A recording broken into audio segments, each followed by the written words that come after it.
o meu agradecimento à direção da casa por me proporcionar mais essa alegria, essa felicidade, essa satisfação de mais uma vez estar aqui com todos vocês no momento em que pedimos a Jesus que continue a abençoar os nossos esforços no sentido de buscarmos o aprendizado, o crescimento moral e o enriquecimento dos nossos espíritos. Não precisamos nos esforçar muito para observar que o nosso planeta atravessa um momento de grandes acontecimentos, acontecimentos que, na maioria dos casos, pela velocidade das comunicações, pela globalização, causam apreensão, causam, às vezes, medo, mas também observamos que grandes acontecimentos que trazem uma expectativa das mais alviçareiras acontecem também a todo instante. Ainda ontem ouvimos uma notícia da Universidade de Oxford, lá na Inglaterra, a respeito de uma fábrica composta de computadores para a fabricação de moléculas do DNA, com o objetivo de criar alimentos, de criar medicamentos, de promover cirurgias genéticas, de fabricar vacinas, de tratar enfermidades do ser humano. Ouvimos também a notícia de que uma nave construída pelo ser humano acabou de sair do sistema planetário em direção a outros sistemas da nossa galáxia. Mas nós estamos realmente abalados por uma onda avassaladora, poderemos afirmar, de acontecimentos que levam a todos nós a um estado de apreensão e sobressalto. Acontecimentos na Europa, as guerras, as migrações de pessoas fugindo das áreas de conflito, a mortalidade de milhares de crianças, a desorganização de famílias, e muito próximo de todos nós, aqui no Brasil, acontecimentos que estão gerando um sofrimento nacional, com reflexo em todas as pessoas, em todas as comunidades, por conta de uma descoberta a respeito da corrupção, uma corrupção de proporções descontroladas, e que tem levado o nosso país a uma situação de descrédito, de desconfiança por parte das outras nações, um grande problema na área de saúde, na área de segurança, na área da educação, como nunca antes havíamos percebido. As famílias estão totalmente apreensivas, os jovens estão, de uma certa forma, perdidos, uma grande escalada no campo da drogatização, da violência doméstica, do desamparo à criança. E nós, então, paramos e indagamos todo dia. E clamamos também por justiça. Aonde está Deus? Por que tantas crianças em sofrimento? por que a questão da microcefalia, milhares de crianças comprometidas e famílias em processos aflitivos? E clamamos justiça. E é a hora de interrogarmos a nós próprios, a nossa consciência.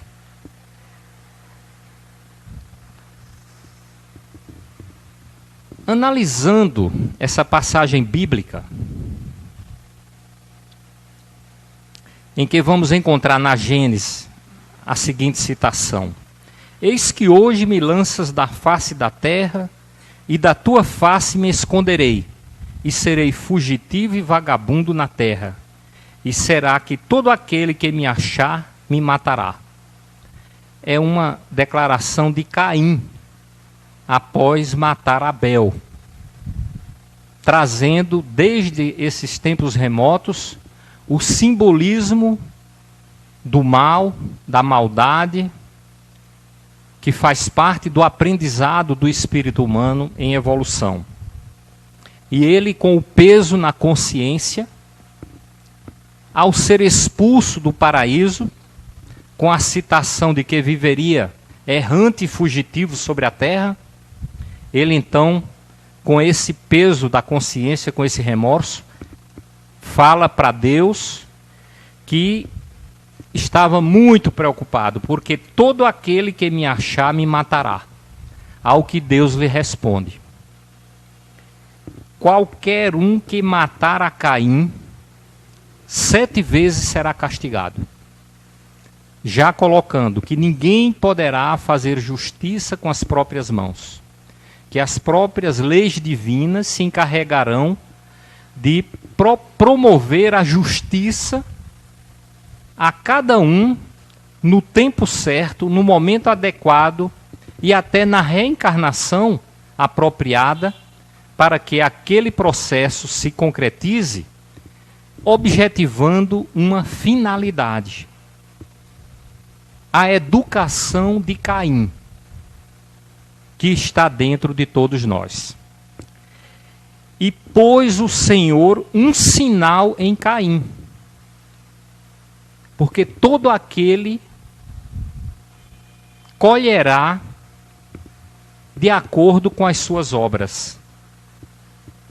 E a prática do mal, movida por sentimentos inferiores, criará para todos nós situações aflitivas, limitações, dificuldades, impedimentos, que são a marca de Caim, colocada por Deus para a educação do malfeitor, do Caim.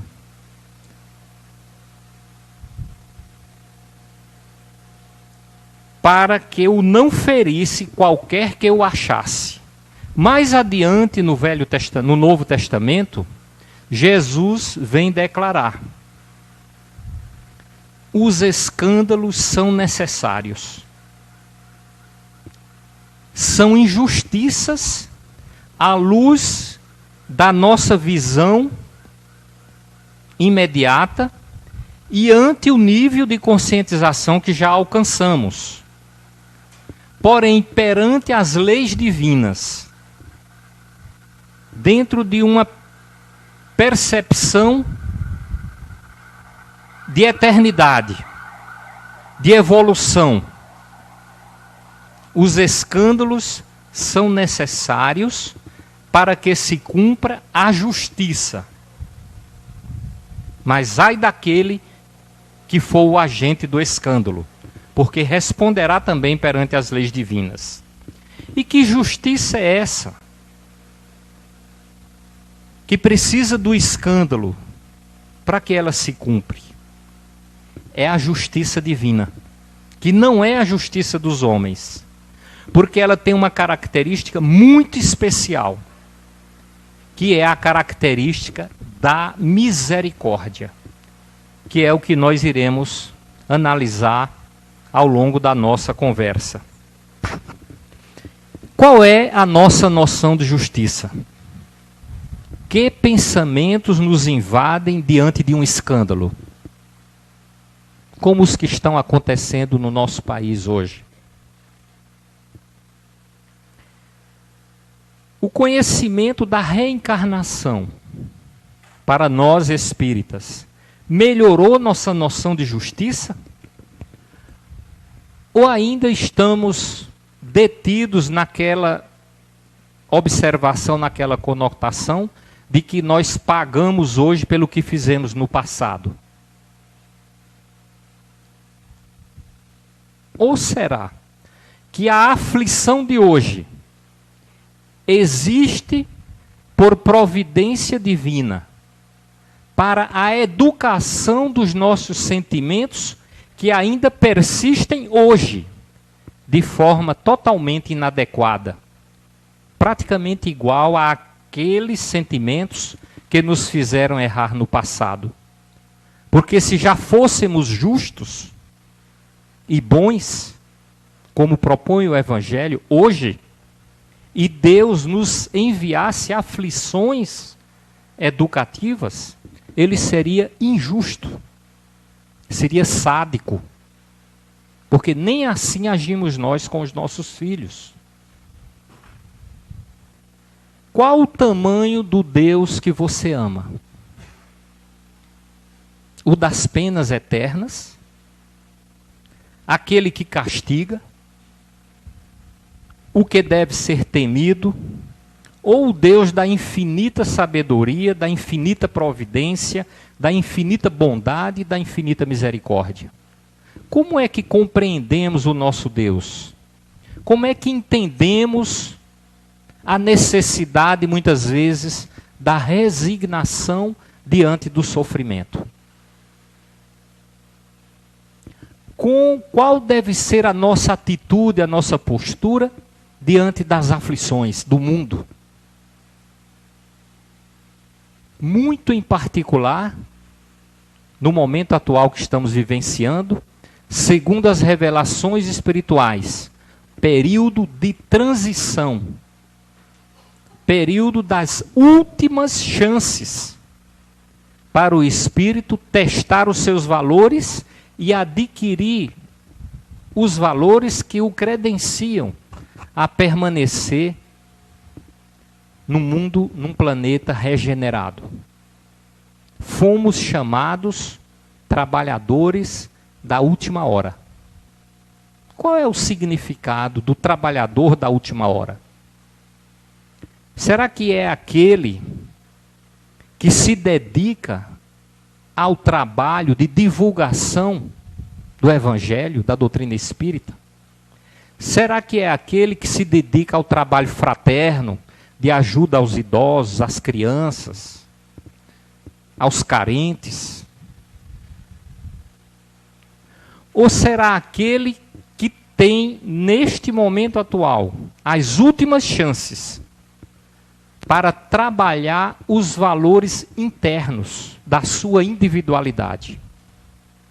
Porque todo investimento divino já foi feito para a ampliação da nossa consciência e o enriquecimento da nossa inteligência a respeito do que é que somos, de onde viemos, para onde vimos, qual a nossa missão existencial, qual é o sentido da vida, por que sofremos, o que é o destino, o que é a dor, o que é o sofrimento. Quanto investimento já foi feito em nossas vidas? Jesus está na expectativa para que a nossa figueira produza frutos. E o trabalhador da última hora é este que precisa ser luz do mundo, ser o sal da terra, de exemplificar qual é a postura que todos nós do planeta deveremos ter diante das aflições, diante das injustiças sociais, das dificuldades da sociedade, da vida e do planeta como um todo.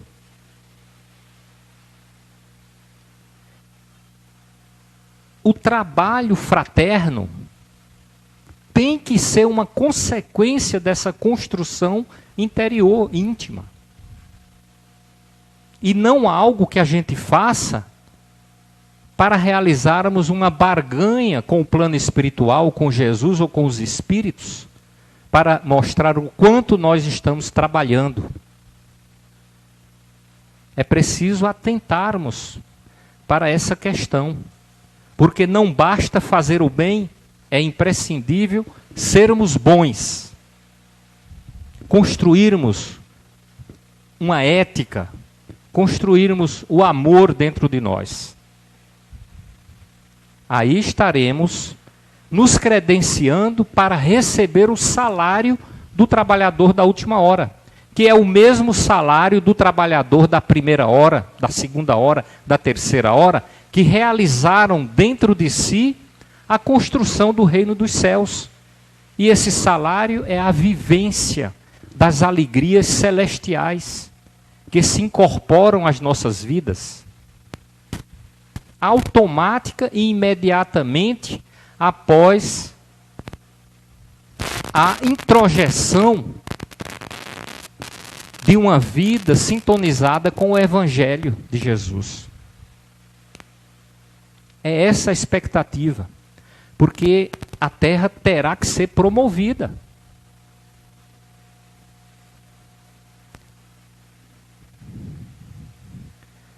A verdadeira justiça, isso aqui são declarações nossas, humanas. Vamos prestar atenção. A verdadeira justiça não é a que pune por punir, é a que educa para melhorar. Tal a justiça de Deus, que não quer a morte do pecador, mas que ele se converta e viva.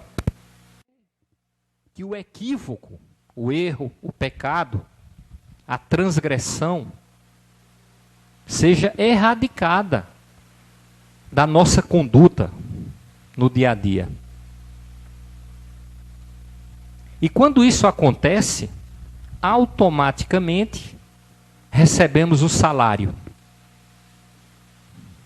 das alegrias celestiais, da percepção da plenitude, da exteriorização de poderes divinos, da harmonia interior, do equilíbrio interior, da sabedoria que passa a se expressar através das nossas vibrações. Às vezes até sem articularmos palavras. É imoral toda pena que exceda a gravidade do delito. É imoral toda pena que transpira vingança, olho por olho, dente por dente, como apregoava a legislação mosaica, com exclusão da caridade, da fraternidade, da compaixão, do perdão das ofensas. É imoral a pena quando, por sua natureza, não tende a fazer com que o culpado se emende. A justiça divina se chama reencarnação. A nova chance, a nova oportunidade, esquecimento do passado, possibilidade de nos reeducarmos no seio da família, junto à sociedade, tempo para as nossas reflexões, as nossas análises a respeito de nossas condutas, e o processo aflitivo quando necessário. Porque se nós próprios patrocinarmos a nossa autoeducação espiritual, nós não necessitaremos vivenciar as dores, as aflições do mundo, para a nossa educação espiritual. Porque senão Deus seria injusto. Então precisamos refletir. O que é que está acontecendo, por exemplo, com o Brasil no presente momento, ante o flagelo da corrupção? Todos nós estamos sofrendo as consequências desse escândalo. Todos nós estamos aprendendo que a corrupção não vale a pena, que é preciso criar mecanismos para impedir a impunidade. Estamos aprendendo, sobretudo, que nós próprios não devemos ser corruptos,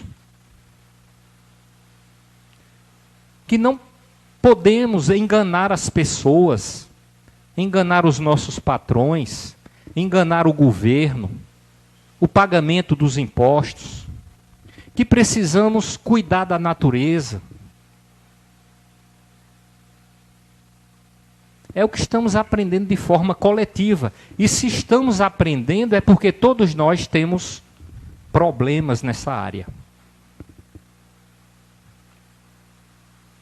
E a gente dizer que é justo o que estamos sofrendo dói profundamente em nossos corações.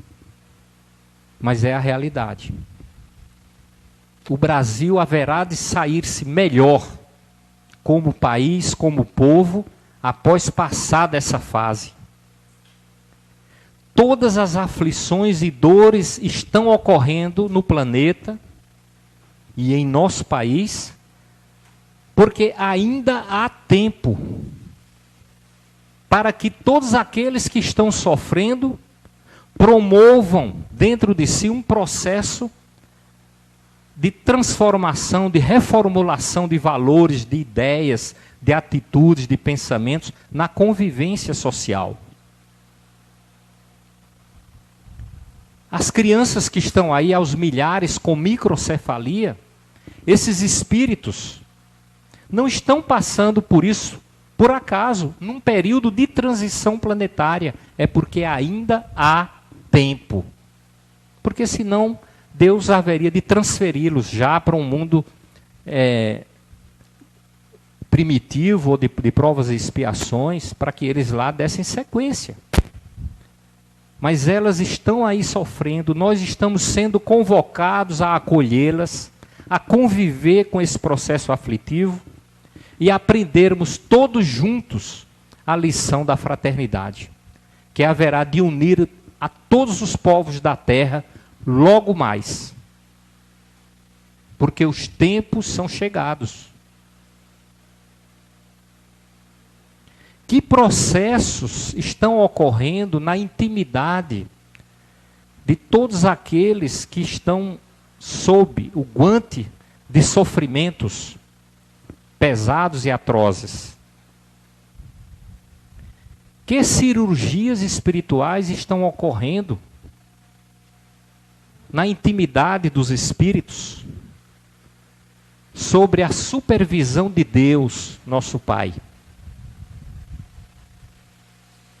Este é o momento mais importante para nos vincularmos à oração e à vigilância, conforme colocou Jesus.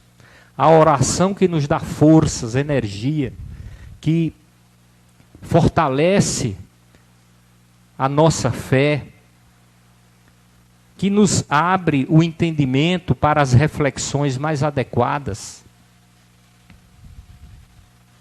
E para que nós, que temos o esclarecimento da verdade que a doutrina espírita nos traz, possamos nos constituir verdadeiramente em instrumentos de fé, de esperança, de harmonia e de paz, de exemplo, em todos os ambientes aonde atuarmos. Porque precisamos estar em oração e vigilância em todas as horas do dia, de domingo a domingo, inclusive durante o sono, para não perdermos a sintonia, para não nos deixarmos levar por esta onda de pessimismo, de desesperança, de descrédito para com o mundo, para com as pessoas, para com o planeta, porque Jesus está no leme. Tudo isso obedece a uma programação divina que acontecerá. A espiritualização do planeta Terra acontecerá com os homens, sem os homens e apesar dos homens. Precisamos entrar nessa onda de fé, de entusiasmo, pelo futuro do nosso país, pelo futuro do nosso planeta. E agradecer pelos desafios que haveremos de enfrentar, pelas dificuldades que haveremos de nos enfrentar e vencer, trabalhando valores, realizando aquisições que ainda não temos, mas que Deus achou por bem colocar em nossas mãos nesse momento. E Ele conta com todos nós, como trabalhadores da última hora, e simultaneamente, como bandeirantes da primeira hora, desbravando o planeta de regeneração no meio de um mar de iniquidades.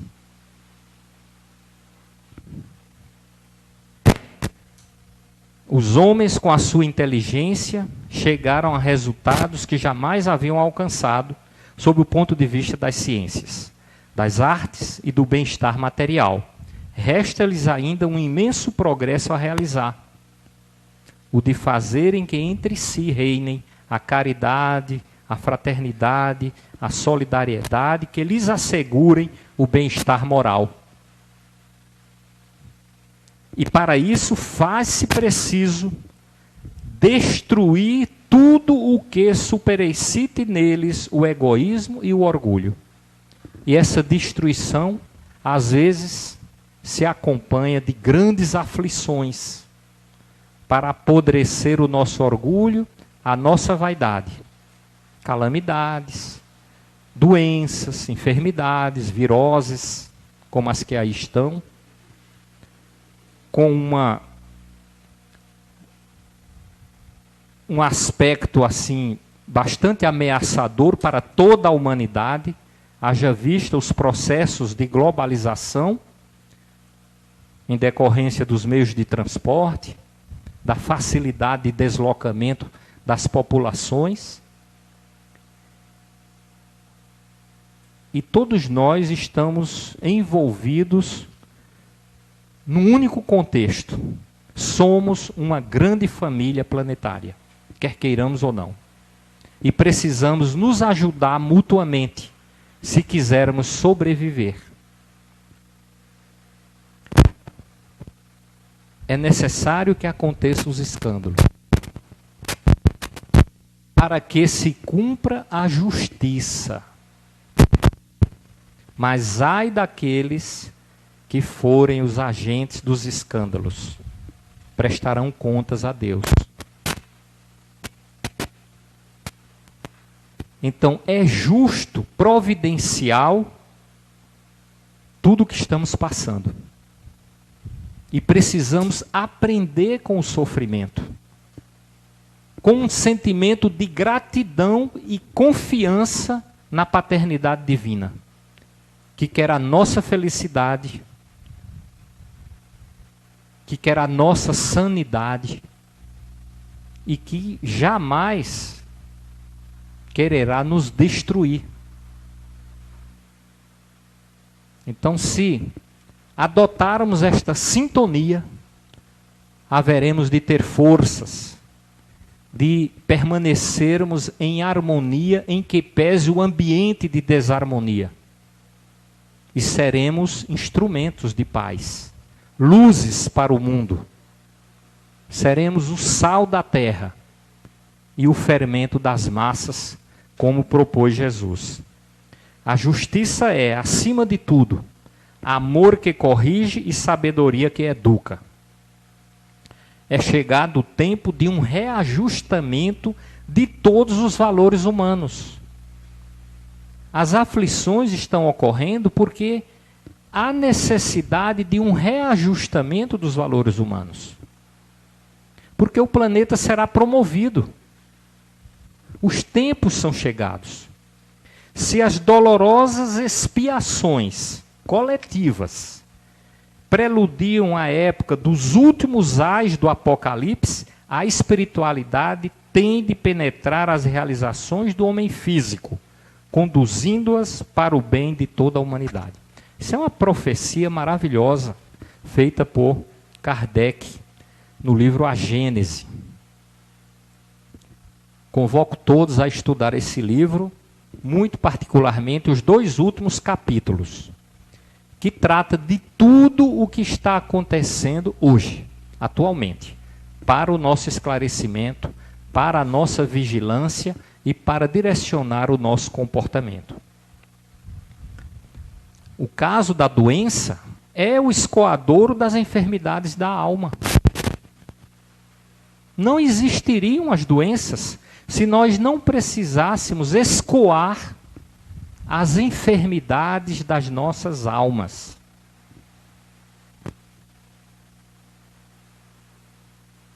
A doença é uma mensagem que nos diz que algo precisa ser reformulado no nosso íntimo, para nos garantir a imunologia perfeita. Precisamos prescrever para nós próprios a medicação do Evangelho como prevenção, tratamento e cura de todas as enfermidades. Vai e não tornes a pecar para que não te aconteça coisa pior. Foi o próprio Jesus que colocou que a doença era a consequência do pecado, do desvio de conduta moral, distanciado da lei do amor. Saúde é a perfeita harmonia da alma, para a obtenção da qual muitas vezes há necessidade da contribuição preciosa das moléstias e deficiências transitórias da terra. Então, é como diz Joana de Ângeles, todos nós somos espíritos enfermos em tratamento de emergência nas mãos de Jesus, porque ainda há tempo para a cura das chagas das nossas almas, se nós nos empenharmos para isso. Senão seremos transferidos.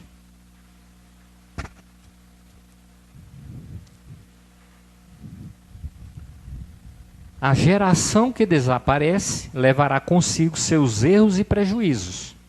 A geração que surge, retemperada em fonte mais pura, sintonizada com o Evangelho, a água viva, imbuída de ideias mais sãs, imprimirá ao mundo ascensional movimento no sentido do progresso moral, que assinalará a nova fase da evolução humana. Allan Kardec, A Gênesis, capítulo 28, são chegados os tempos. Então ninguém fique na expectativa que o mundo vai se acabar. Vai se acabar sim o mal, a iniquidade, a corrupção, a falta de fraternidade. Porque os espíritos sintonizados com esses sentimentos serão transferidos do planeta. É a programação divina.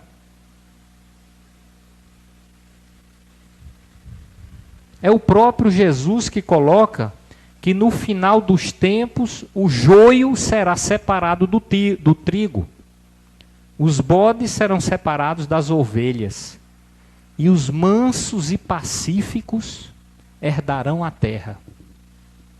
Se não acreditarmos nisso, nós teremos que desacreditar em tudo que aprendemos na doutrina espírita e que aprendemos no Evangelho acerca de Jesus.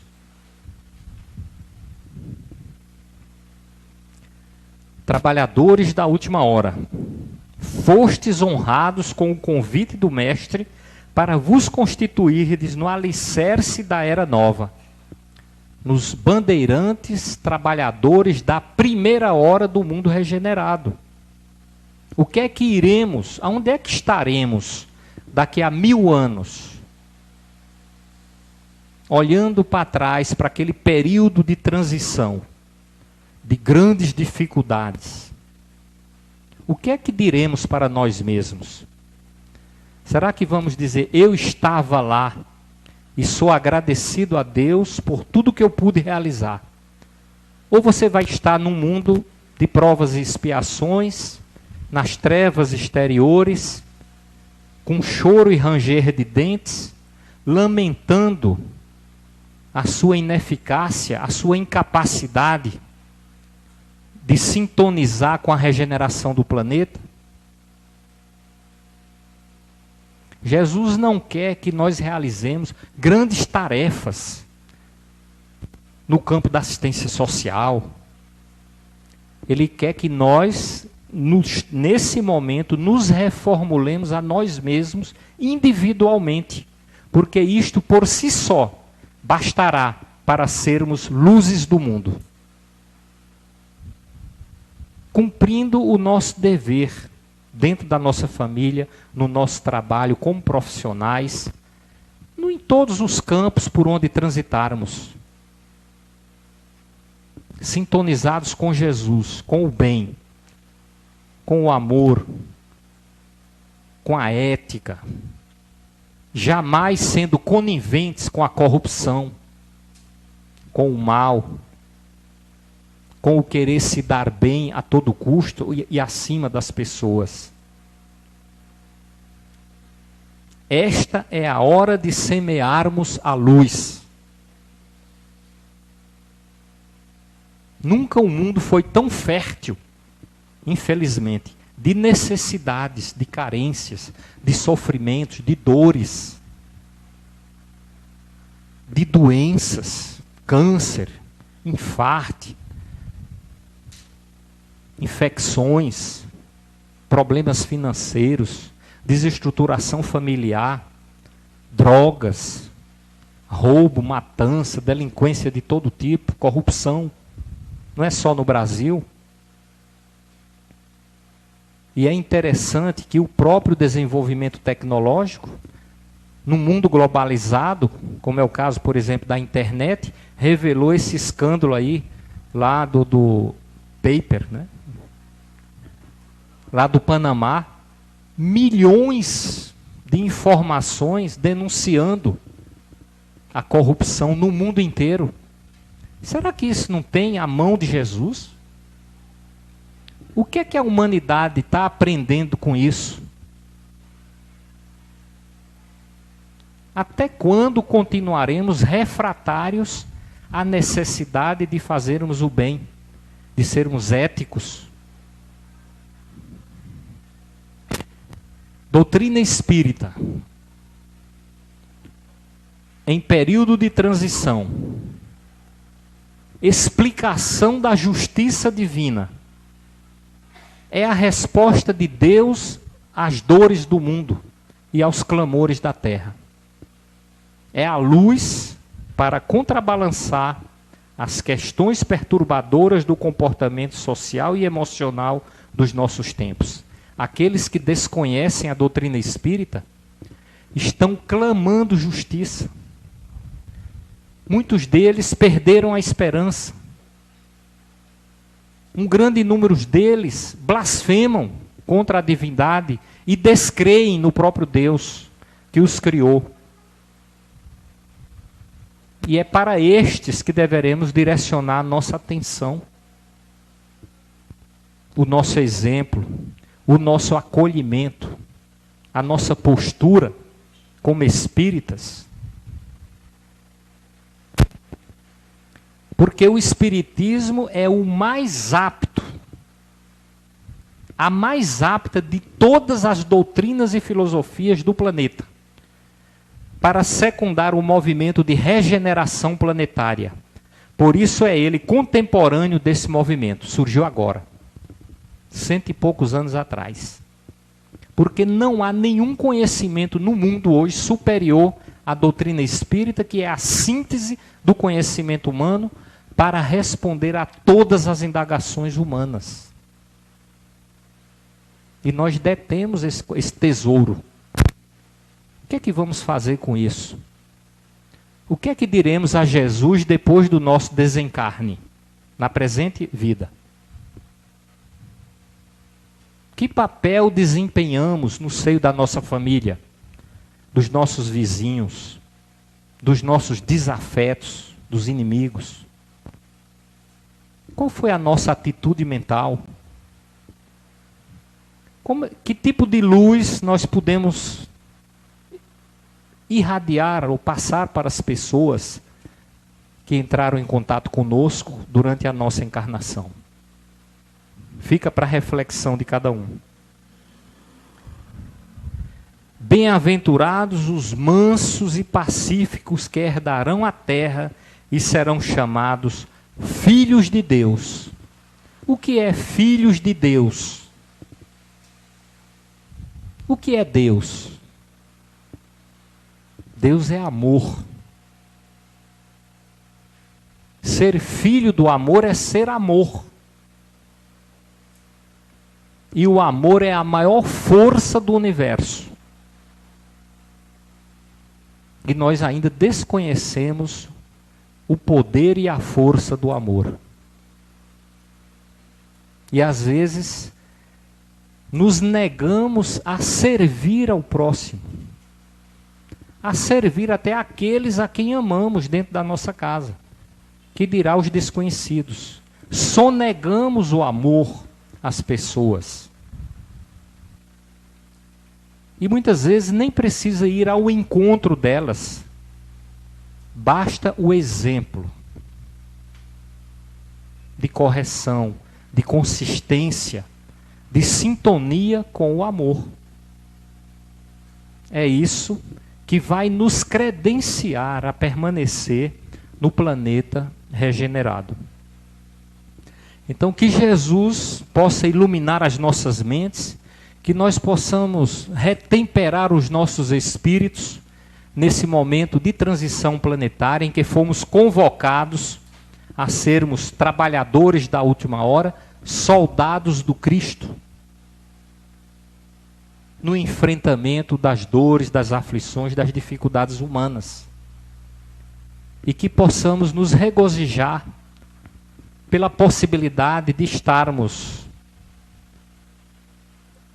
em nossas mãos esse talento maravilhoso que é o conhecimento da verdade, o entendimento do Evangelho, a compreensão da justiça divina, o sentido das aflições que nos tornam bem-aventurados, como disse Jesus. E que possamos refletir na justiça divina, que é, acima de tudo, amor, providência, cuidado do nosso Pai, para endireitar os nossos caminhos e nos endereçar à felicidade suprema, à plenitude do reino dos céus. Muita paz para todos.